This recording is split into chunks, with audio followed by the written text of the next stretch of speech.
Hello and welcome to Ann Arbor Inclusive. Ann Arbor Inclusive has partnered with Disability Network Washtenaw Monroe Livingston to bring you this disability-centered show. At AAI, we foster understanding, promote inclusivity, and share impactful stories within the disability community. I'm your host, Claire Moore, and today we have Kathy Homan, President and CEO of Washtenaw Association for Community Advocacy. Welcome, Kathy. Thank you, Claire. Thank you for having me here today. I'm so glad to have you here. We want to start out the show by asking a couple intro questions.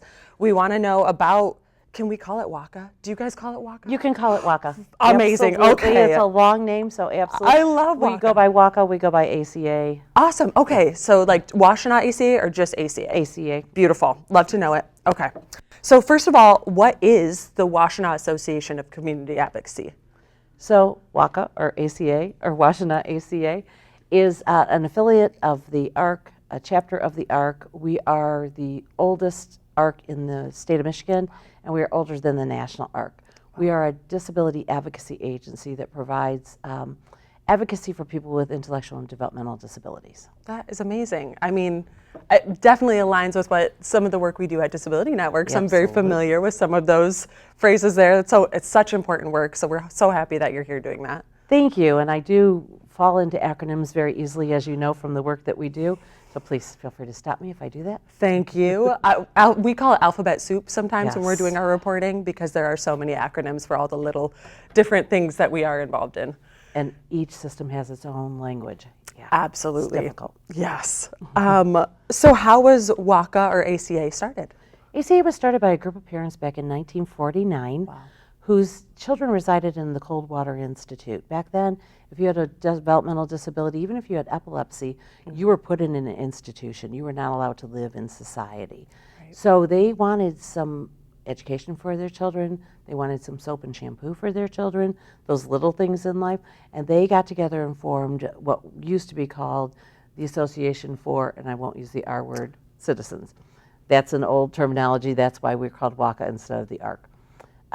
And they did the grassroots movement to start this organization. They were really an amazing group of parents. Wow. So a lot of allies. Lots of allies. Yes, that's incredible. Yeah. Wow. And seemingly now in the year of 2024 feels like it should have been a thing that was these folks should have access, right? And that just wasn't considered second-class citizens, not fully even people. Second-class citizens, yeah.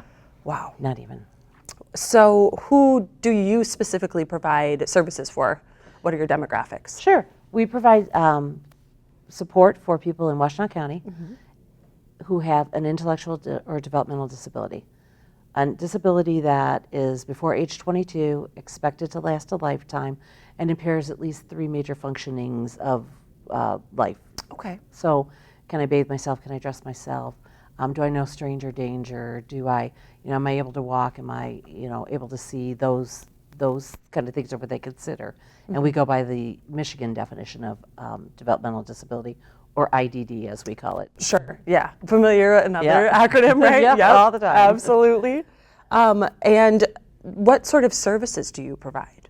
So we provide advocacy services. We're strictly an advocacy organization. Advocacy and education, we like to say. Okay. So we work in the fields of Social Security. We have the Work Incentive Planning and Assistance, WIPA program, which for people that have Social Security disability or SSI, they're 2 different things. If they work or want to go back to work, we can help them know how that'll affect any of their benefits. Amazing. Housing, food stamps, their Social Security, what happens to them. It's our job to make sure they're well informed when they go back to work. And then we provide advocacy across community mental health. So if people are getting services through community mental health, we know their rights, what they're supposed to be getting. We help them create a really good plan of service that is about their life, not ours, or what we think they should have. Sure. And then how to implement that plan, we support that as well. We work in the schools. We do IEPs, more alphabetical soup, individual education programs. We attend meetings with parents. We attend hearings with the folks, local hearings for MDRs, which is Manifestation Disability Review in the schools. If they're about to get expelled or could be, there's a possibility we attend those meetings. We don't do any legal meetings in the courts. We provide surveys. We do the NCI surveys, which is the National Core Indicator Surveys, once a year. It's the only time people with intellectual or developmental disabilities get asked directly about their services. And things that we take for granted, things like, does somebody knock on your door before they come in? Do people read your mail without asking? Do people, do you have a key to your house? Sure. Those things, did you get to pick where you live? Did you get to pick your roommate? Those are such important, and that's the only time that's ever done in for this group of people. And then I've got to think, and then we do education series for parents, because all of these systems are very complicated, very difficult. So we do, we just recently did Medicaid for people with intellectual and developmental disabilities. Okay. We did Community Mental Health Part 1. Amazing. Community Mental Health Part 2, Know Your Rights. And then next year we'll be doing Social Security, Michigan Rehabilitation Services, and a school. And then we also have some time that we get together with members that they can just kind of talk, tell us what's new. We can tell them what's new and what's going on. Wow. That is a lot of very, very important, and I would imagine very individual, like specific work, right? Absolutely. There's no way it could be the same across the board for every person with an intellectual disability, or with their guardian's situation might be different, right? Well, we don't like guardians. We like supported decision making. Sure. Guardians have control over your life. Once you're proved to be incompetent, then it's really hard to prove you're competent again. Fair. And I've seen people traded between guardians. So a guardian can tell you where you're going to live, you know, what medical services you're going to get. Guardians have a lot of control over people's life, and we're trying to get people out of that mindset that you need one. There's medical powers of attorney you can do. There's power of attorneys that you can do. There's all kinds of alternatives to guardianship, as we like to say, and we like to promote those. Amazing. Thank you for the education on that. Absolutely. Really appreciate that. So how can, if someone from outside of this community, or maybe even a part of the community and they didn't recognize it, how can they help this organization? How can they support you guys? Sure.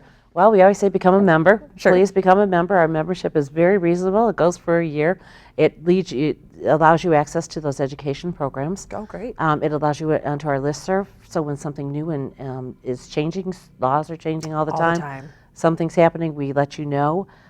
We actually would love to come on in and volunteer, see what you can do to help, and let us help you talk to legislators to understand what is going on in this community right now. You know, we have term limits, so it's hard to keep up on everything. There's a lot for those folks to know. Yes. So let us help you educate your legislators to the needs of this community. Amazing. That's fabulous. Thank you. Yes. So is there anything else you want to talk about with WACA or ACA? Anything you want to share? Maybe things coming up? We do. We have a fundraiser on Sunday, celebrating our 75 years. It's a very casual fundraiser. It's a Lions Watch Party. It's over at the Grotto Club over off Industrial. The event is free. Of course, we'll always take a donation. We'll have some raffles and raffle items, a 50-50 raffle, and we're going to do our football squares for the fundraising portion of this. We'll have pizza, we'll have pop, we'll have, you know, stadium kind of foods, just snack foods. We'll have some outdoor activities for folks that can't sit still that long. So we have cornhole, giant Jenga, giant tic-tac-toe for folks that want to go out and get some fresh air and move around a bit. We have a whole group coming so far.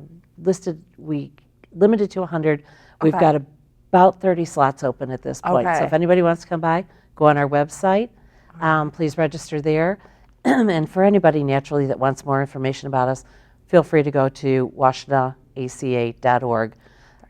Give us a call if you have any questions. We'll be happy to talk to you. Amazing. So if, for instance, someone sees the show not in a timely manner, right? Sure. Do you do these sorts of events often? This is our first one. You know, COVID kind of set us back like everybody else with fundraising. Okay, yes. And so now we've got a great couple of board fellows from Ross School of Business who are helping us work on our development plan. This we liked because it includes everybody, and we're all about inclusion. Anybody can come, everybody's welcome. It's casual, it's not fancy, it's fun. Who doesn't love the Lions right now? Yeah. And so we're talking about expanding this into doing it again. We'll see how this one goes. Amazing. More of a regular event, maybe even an annual event. Exactly, and a way for people to get out, because that's another thing with this community. They don't get the opportunity to get out. They don't have a lot of money. They don't have a lot of places to go. So this is kind of nice that everybody's coming together. Absolutely. Well, Kathy, it was so wonderful chatting with you and meeting you and talking about WACA, ACA, all of the acronym alphabet soup. Yes. Thank you so much for being here. I really appreciate it. Thank you for having me here today. I really appreciate the opportunity to talk about ACA. Thank you. For more information or to connect with disability-related resources, programming, and our vibrant community, please visit Disability Network Washtenaw Monroe Livingston, in person in Ann Arbor, or online at dnwml.org. You can also follow us on Instagram, Facebook, and TikTok. Search Disability Network Washtenaw Monroe Livingston. And be sure to check out CTN's website at a2gov.org/CTN for more great programs and services, and subscribe to our YouTube channel. You can also follow us on social media at CTN Ann Arbor. Thank you for joining us on this incredible journey at Ann Arbor Inclusive, where diversity is our strength and every story matters. See you soon.